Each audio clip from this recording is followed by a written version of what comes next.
on the outside, a lot of people would say I looked very successful and a lot to be grateful for. What's there to be afraid of? What's there to be complaining about? But on the inside, for me, I was empty. I was more of a shell of myself. I was burnt out. I wonder how many other people go through a similar situation, maybe not at 40 years old, where they probably wish they had somebody pulling for them, encouraging them, a resource that they can go to say, hey, you're not alone in this. And that's what came out with Life After 40.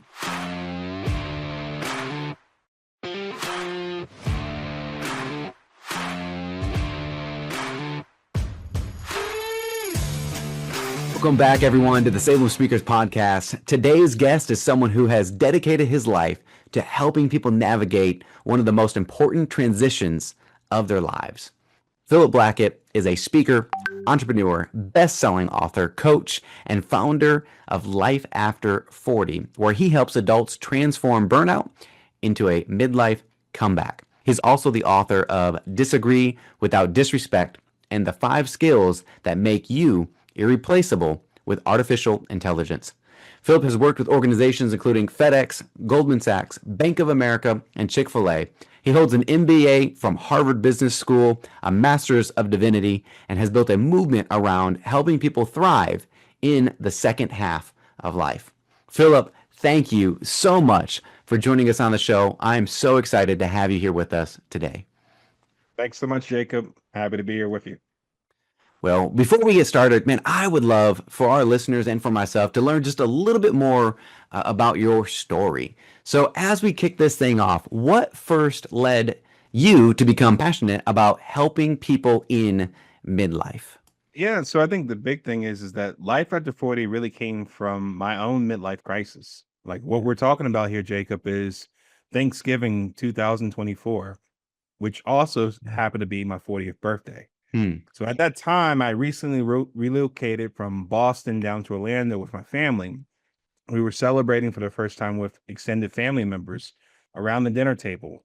And on paper, on the outside, a lot of people would say I looked very successful and a lot to be grateful for on Thanksgiving. I went to the right schools. I got to work with a number of great companies, did well for myself, relatively speaking. I got married. I have 2 twin daughters. What's there to be afraid of? What's there to be complaining about? But at the same time, Jacob, something was missing. Even in the midst of it being my birthday, where oftentimes I'd like to say, celebrating your birthday on Thanksgiving is a setup. Because at the same time they're celebrating and singing happy birthday, they're serving you turkey and dressing and sweet potato pie and high blood pressure, basically. Yeah, that's right. And so on the outside of celebrating, yes, there's cause to be happy. But on the inside, for me, I was empty. I was more of a shell of myself. I was burnt out from running a business before that had some tough times during COVID. I was overweight because I made some decisions trying to cope with the stress every day that wasn't helping me become the right type of person I want to be. I tell people oftentimes I was part of the 300 Club. But not the 300 Club you think as far as the 300, the movie. Like, this is Sparta. Yeah. No, wrong type of 300 Club, right? But the more important part was I was at a point where I was confused with where things were going for me at this chapter of my life at 40 years old, where I just was unsure if my life really had much meaning at this point. And so for a lot of people, it may be at 40, it may be somewhere between 35 to 55, which I typically call midlife. You reach a breaking point. You reach a time where you're reflecting as far as, is this what life really is about for me at this point? And then the corollary is, am I satisfied with this? Is this something that I should change or just settle in and just say, hey, this is just what life is about at this point? And the problem with that, Jacob, was I had a choice to make at that point that whatever move I make at this point, I had a choice on whether or not that was going to be self-constructive or self-destructive. Because a lot of people in this age, unfortunately, they make decisions that they can't reverse because of what happens in midlife oftentimes. And I realized for me that whatever decision I made, it wasn't just going to impact me. It was going to impact my wife. It was going to impact my twin daughters. It was going to impact my community. And so what basically happened for me was I decided to take a step back, go dark, away from social media for 6 months, and give myself some time to figure out where do we go from here? What do I actually do here? And That's good. so essentially what happened there, I was away from social media. I learned two things.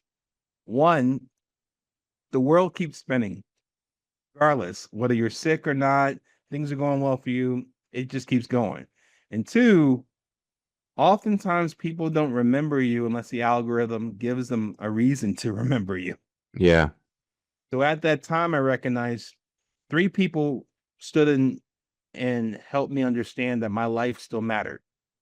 My wife, my twin daughters, and my mother. And in that same sense, I recognized that because my life mattered to them, it also should matter to me. Yeah. And that's what led me on a journey to say, hey, you know what? Midlife actually is worth living. And I also recognize if I'm going to keep living, I might as well live better than I had before. So it started with a morning walk around the neighborhood, not some huge extreme diet or some, weight loss program or something gigantic. It was just a simple walk around the neighborhood, just de-stress, get my mind off and that sort. And I liked it enough to keep doing it the next day and then the next day. And then later it got me thinking, well, what else can I improve in my life?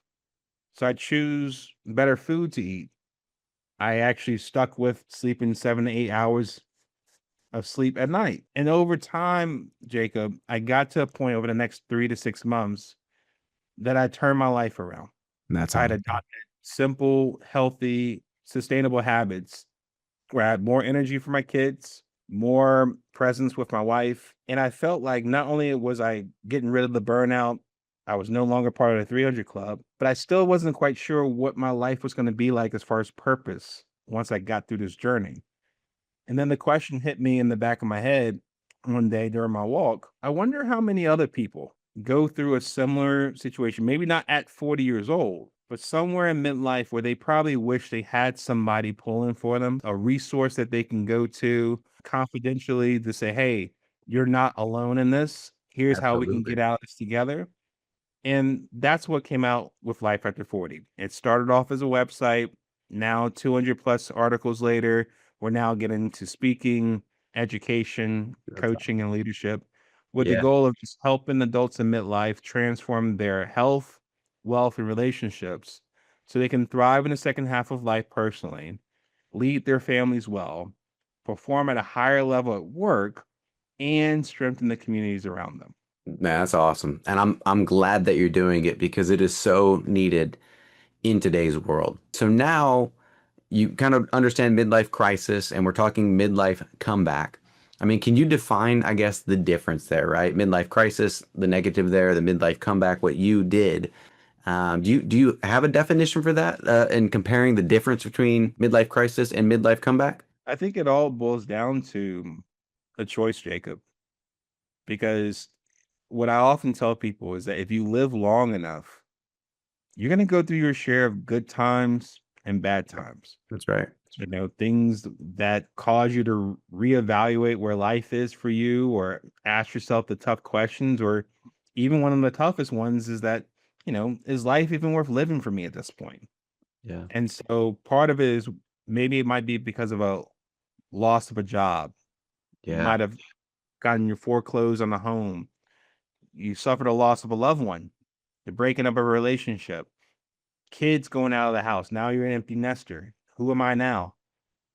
A Yeah. number of things that, as I've learned, there's a lot of common humanity amongst us if we take time to recognize that. We all go through our issues. We all have our stories. We all have our tough times as we get older. But the question becomes more so now, how do we respond? Do we look at this as a crisis? Everything's coming downhill. This is just something for me to succumb to? Or is this an opportunity that it can be a comeback for us? Yeah. And the mindset for us, how we approach it, really makes a big difference on whether it becomes a midlife crisis for us and stays that way, or if it comes off as more of a crucible moment that allows us to refine ourselves to the next stage of life that we're called to be a part of now. So let's say that someone listening to this is exhausted, right? Their health isn't where they want it to be, their relationships aren't where they should be. They're successful on paper, but they feel stuck. Where does that person start? So I think the first thing that comes off, Jacob, is being honest with yourself. Because a lot of times we want to put on masks just to show strength on the outside, don't want to admit weakness or vulnerability, whether to our family or spouse or to our boss at work. Yeah. And so part of it is we get in this sense of we can just pull through day by day, but at some point we recognize, or we should, that our bodies are a lot different than they used to be when they were in our 20s. We respond to stress differently. Yeah. We respond to adversity differently. And a lot of the things we should be doing, we're not doing because we're repeating the same old habits when we were in high school and even college. And so now when you're in a place where everything's coming on top of you, you're having to manage everything. How do you manage it? So the first thing I think of is, one, recognize what's going on with you. And then second, what is the best way for you to give yourself a breather? Yeah. Give yourself an opening to acknowledge things are changing. And maybe that for you might be a morning walk around the neighborhood. Who knows what it might be? Might be a bike ride, might be reading a book, might be talking to a friend. There's a number of different things because we're all different. But the point of the matter is, don't just keep managing it the way you had before. Stay in this go, go, go mode where you're just kind of going from sleep to work to kids to sleep to work to kids. Oh, by the way, your spouse too, That's right. kids and sleep. Because oftentimes, if you don't leave that address, it may come to a boiling point later. What do most successful comebacks have in common? Most successful comebacks I've seen, and I particularly take a lot of inspiration from people that have gone through really tough times, whether it's deaths in the family, all the way up to business bankruptcies. There's a thought, Jacob, that comes up where there's a belief that there's still more to accomplish. There's still more to go for it with. There's still more purpose for it. I'm in a tough period right now, and there's reason for me to keep going. And that if I just keep going and trust that something's going to break for me, or I'm going to get some sort of understanding of why this all happened for me, not just to me, That's right. that will help us keep going. And so a lot of times we get so caught up in what's happening in the moment, which I understand because it hurts. That's Yeah. what you're focused on. There's That's right. pain. Oftentimes you're either trying to relieve it or you're trying to escape from it. Either way, we got to be careful on how we do either one, Yeah. but also taking a mindset approach of, okay, we've survived everything we've been through thus far. There's a good chance we can survive this if we give ourselves a fighting chance. That's right. And oftentimes we make sense of life looking at it backwards, connecting the dots rather than forward. And oftentimes, if we have that trust, and for a lot of people, trust in something bigger than themselves, that message of why things happen the way they had and where we go from here can illuminate itself to us at the proper time. One of the things that I appreciate about your message is that it's not just about career success. It's about life and all areas of life. Why do you think family and relationships play such a critical role in a person's comeback after that midlife crisis? So I think one of the biggest risks we can take, Jacob, is going through life on our own, isolated.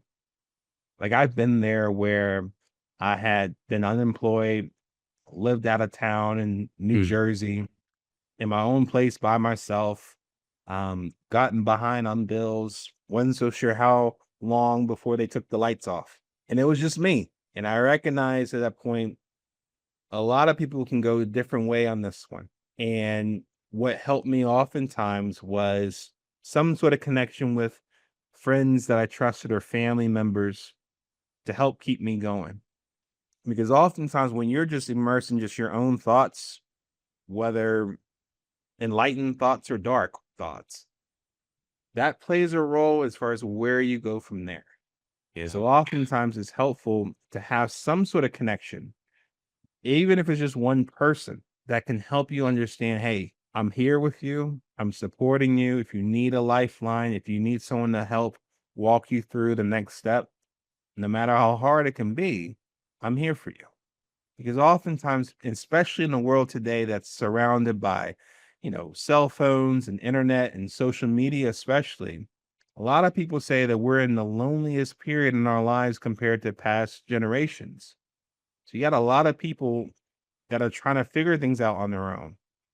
And oftentimes they may not have what they need to make the right decision. And oftentimes what can make the difference between a healthy decision and an unhealthy decision may very well be based on who they're connected with at the time. When someone reaches midlife, how should that person begin thinking about the concept of legacy? One of the thoughts I think about, Jacob, is, when I shared with you my story of my own midlife crisis, one of the things that really propelled me to try to make the right decision was recognizing that it's not all about me right now. I got something to consider in terms of I have a wife that's dependent on me. I got twin daughters that are dependent on me.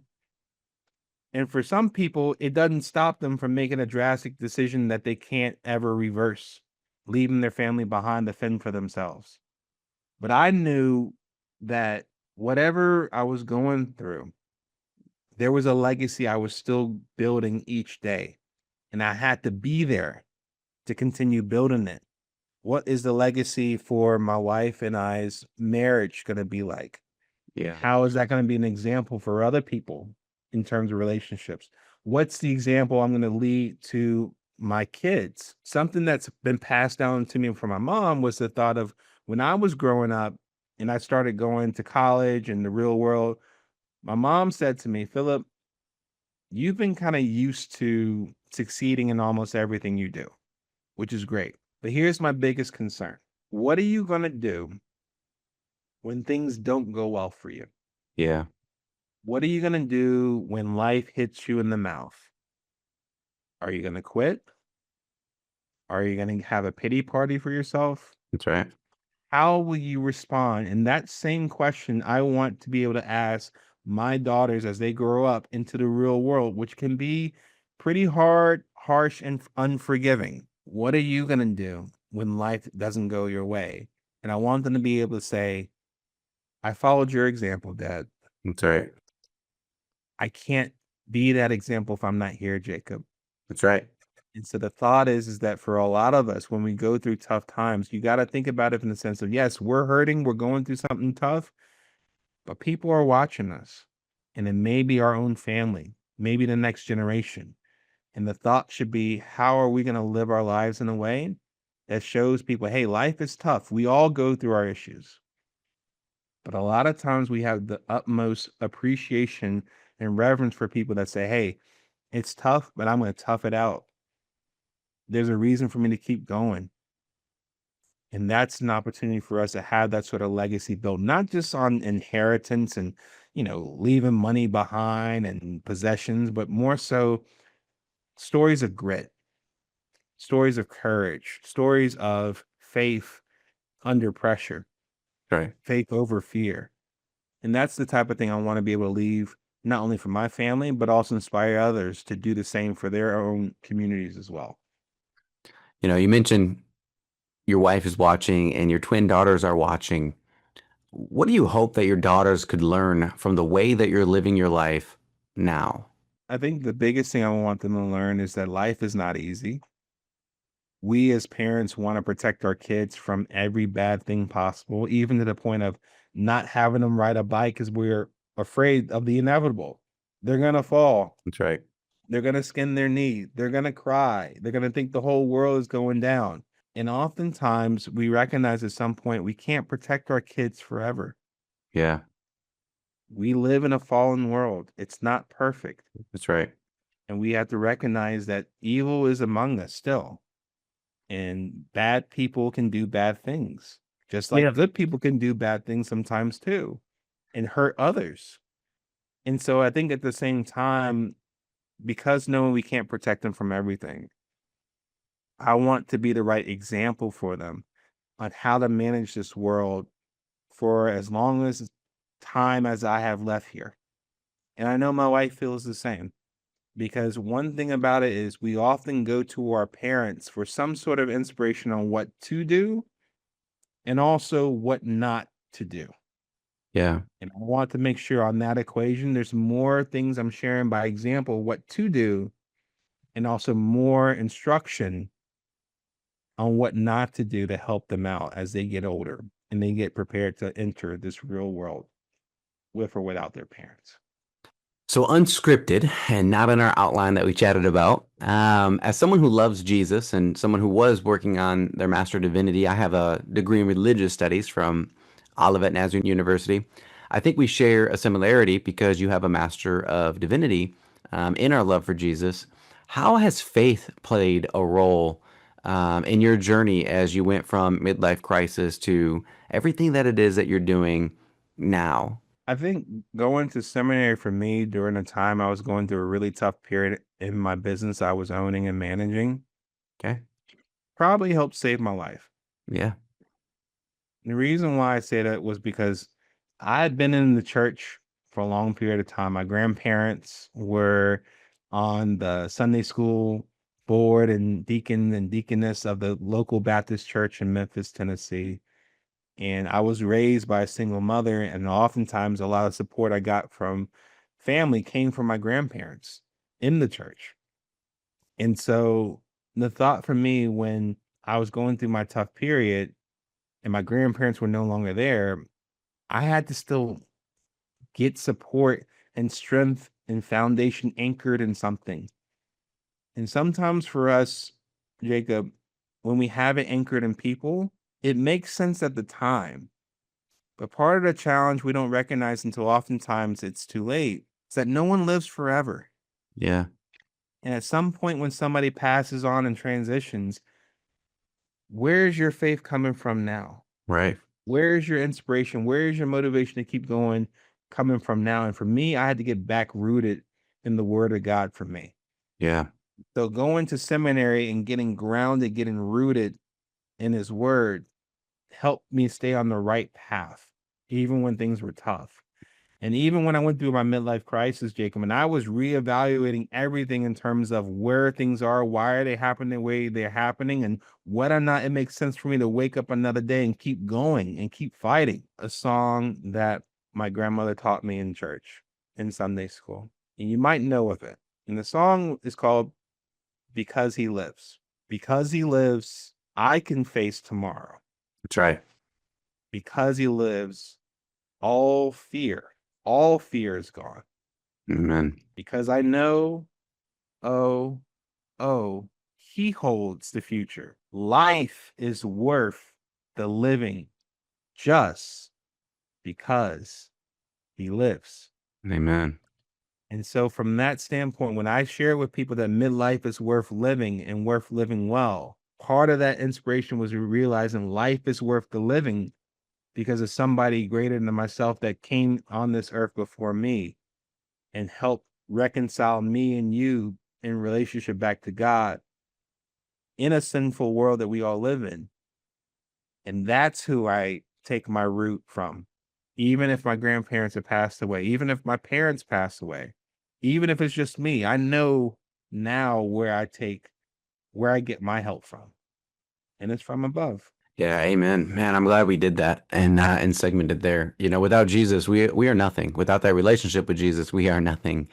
And we are all gonna pass away, and one day we're gonna sit at the foot of the cross. We're gonna sit at the foot of Jesus. And I think my goal, as I'm even using some of my gifts, talents, and resources now, is to use anything that Christ has given me to, I want to wring the rag dry. I want to make sure I've used everything that He has given me, done everything He has called me to do, and that's what is motivating me in my midlife. I'm actually right in the midlife, a little bit younger than the what you're targeting. I'll be 36 here in a few months. But for me, I'm kind of mathing that out, and these thoughts that you help with are running through my mind. And so I'm so glad that we transition there a little bit because Christ is everything. It's the cornerstone. It's the foundation. But let us keep moving forward, right? So you also wrote a book. There's two different things we're going to be talking about here as we keep moving forward. You have AI and the future of work, right? So you also wrote the book about becoming irreplaceable in the age of AI. So there's a lot of fear right now. We talked about this concept of fear, this fear around artificial intelligence right now. Do you think people should be worried? No, I think one of the biggest things that I remember Tony Robbins teaching us, Jacob, is one of the most valuable skills we can have as we get older is pattern recognition. And recognizing in history, we've always, as a human species, looked for ways to improve things. And we come up with new technology that disrupts how we've been living before. And it's also shown throughout history, we've always found a way to live with the new technology and to prosper with it. Whether it's the steam engine, the train, electricity, the personal computer, the automobile, the microwave, the refrigerator, all those things, even social media, are new things that came around. It seemed a little daunting initially, but we found a way to work with it. And I think to a great degree, artificial intelligence is very similar. It may dramatically change the way we live, maybe even more than some of these past inventions. But I also think too, if we've been writing and watching movies talking about robots and Yeah. new technology ruling the day and that sort of thing, I think we also got to the point where it's like, well, we're not looking at human extinction here. What we're looking at is more of a human plus AI world, and that's part of our reality here.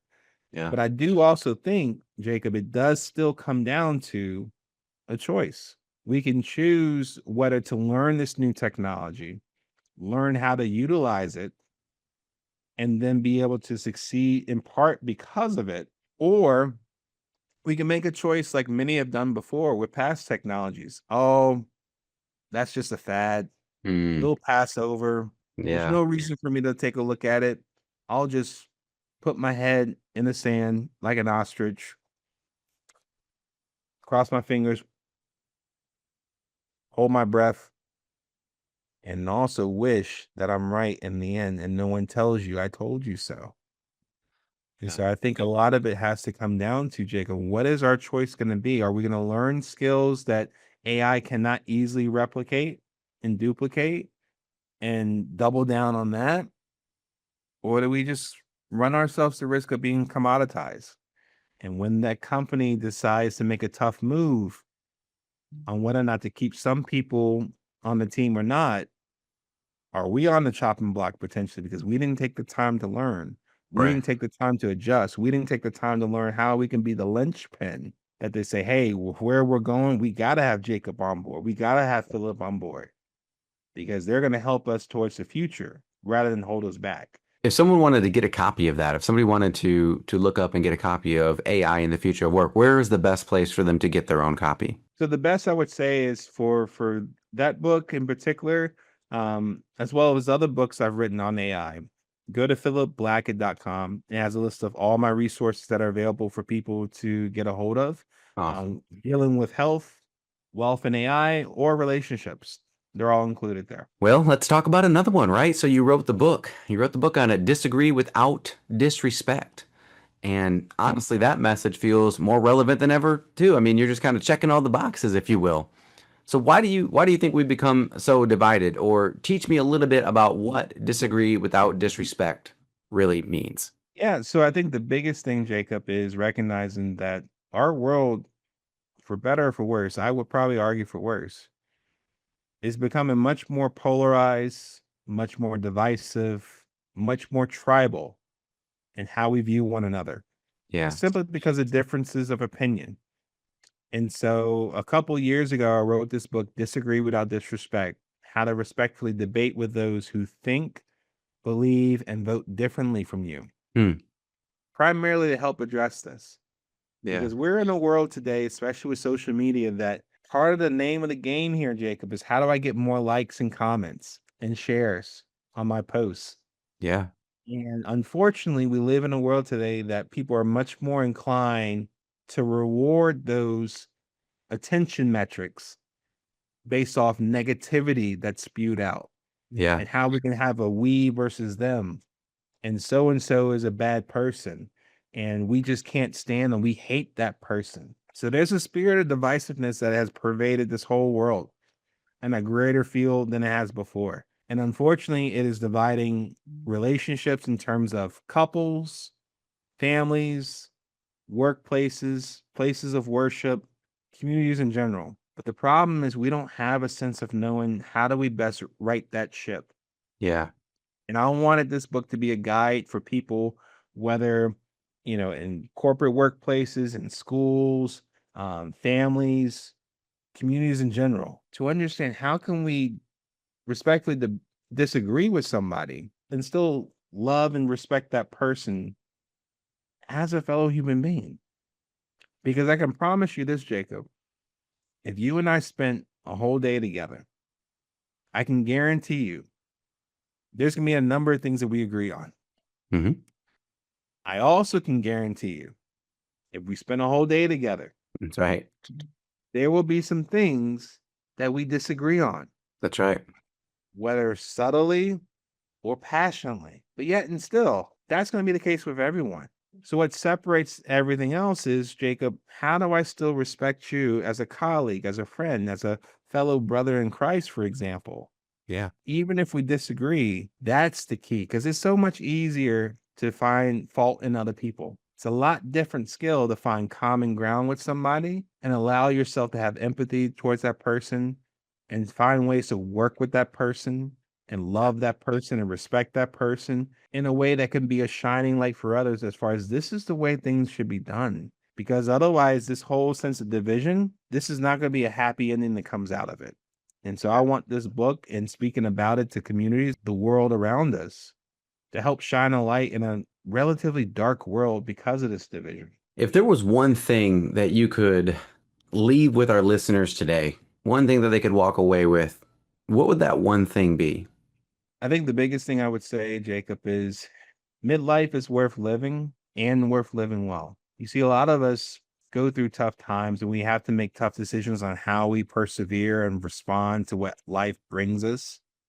And as I mentioned before, sometimes it has us asking ourselves the toughest questions. And hopefully, from what we shared here today, it helps people understand that there's still a lot of life to live for. And the fact that we have an opportunity, we have a choice on how we respond to what life brings us, that not only sheds a light for other people to follow, but also supports the people we love and serves as a shining example for how people can go through their tough times and get through it and persevere, because you were the one that set the example right. And so, if anything else, just let this be a friendly reminder. Midlife is worth living and worth living well. Well, thank you, Phillip. That's incredible. And I think one of the biggest lessons from this conversation is that burnout doesn't have to be the end of your story. For many people, it actually can become the beginning of a completely new chapter, a completely new book, if you will. And for everyone listening here today, whether you're 25, 45, 65, the reality is your best days don't have to be behind you. You can grow, you can reinvent yourself, you can build stronger relationships, you can find new purpose. The question is whether you're willing to take that first step.